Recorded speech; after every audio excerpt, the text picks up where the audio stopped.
परिशय खामोशी से खड़ी थी, जबकि बारी की नजरें लगातार उसके चेहरे पर टिकी हुई थी। कमरे में फैली भारी खामोशी दोनों की बेचैन सांसों से टूट रही थी। आखिर बारी ने धीमे लहजे में कहा, परिशय, मुझे एहसास है कि मैंने तुम्हारा दिल तोड़ा, लेकिन जिस दिन मुझे पूरी सच्चाई पता चली, उसी दिन अपनी हर गलती पर शर्मिंदगी महसूस हुई। परिशय की आंखें नम हो गईं, मगर उसने खुद को संभालते हुए कहा, सिर्फ एहसास कर लेने से सब ठीक नहीं हो जाता बारी।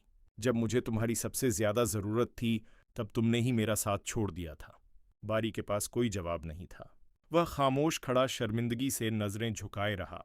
बाहर हॉल में दादी और परिशय की वालदा बेचैनी से बैठी थीं। दादी दिल में दुआ कर रही थीं कि दोनों के बीच की दूरियां खत्म हो जाएं। तभी अचानक बारी का फोन बज उठा। स्क्रीन पर शायान साहब का नाम देखकर उसका चेहरा गंभीर हो गया। हेलो डैड, दूसरी तरफ से गुस्से भरी आवाज आई। मुझे पता चला है कि तुम परिशय के घर गए हो, फौरन वापस आओ। बारी ने इस बार मजबूत लहजे में जवाब दिया।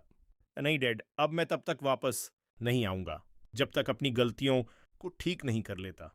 यह सुनते ही शायान साहब का गुस्सा और बढ़ गया। तुम मेरी बात मानने से इनकार कर रहे हो? बारी ने पहली बार डटकर कहा। अगर सच का साथ देना नाफरमानी है तो जी हां, मैं इनकार कर रहा हूं। इतना कहकर उसने फोन काट दिया। उधर शायान साहब गुस्से में ड्राइंग रूम में टहलने लगे। सुफियान साहब ने उन्हें समझाने की कोशिश की। भाई साहब, गलती परिशय की नहीं, हमारी अपनी है। अगर बारी को सच पता चल गया है तो अब हमें भी हकीकत कबूल कर लेनी चाहिए।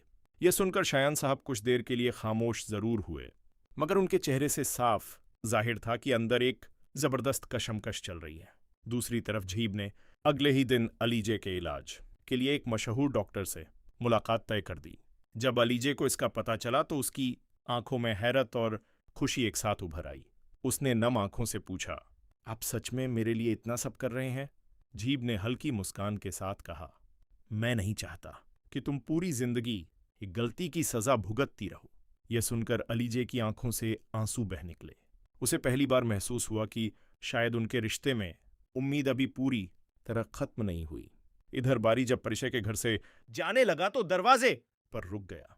उसने पलटकर परिशय को देखा और धीमे लहजे में कहा, मैं तुम पर किसी फैसले का दबाव नहीं डालूंगा, लेकिन तुम्हारा इंतजार जरूर करूंगा, चाहे कितना भी वक्त लग जाए। इतना कहकर वह वहां से चला गया।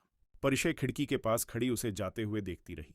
उसके दिल में पहली बार यह एहसास जागा कि शायद बारी सचमुच बदल चुका है, मगर पुराने जख्म अभी इतने ताजा थे कि वह दोबारा उस पर आसानी से भरोसा नहीं कर सकती थी।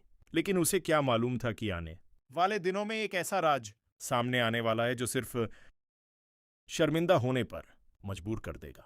दूसरी तरफ शायान साहब पूरी रात बेचैन रहे। उन्हें नींद तक नहीं आई, क्योंकि बारी की कही हुई बातें लगातार उनके जहन में गूंज रही थीं।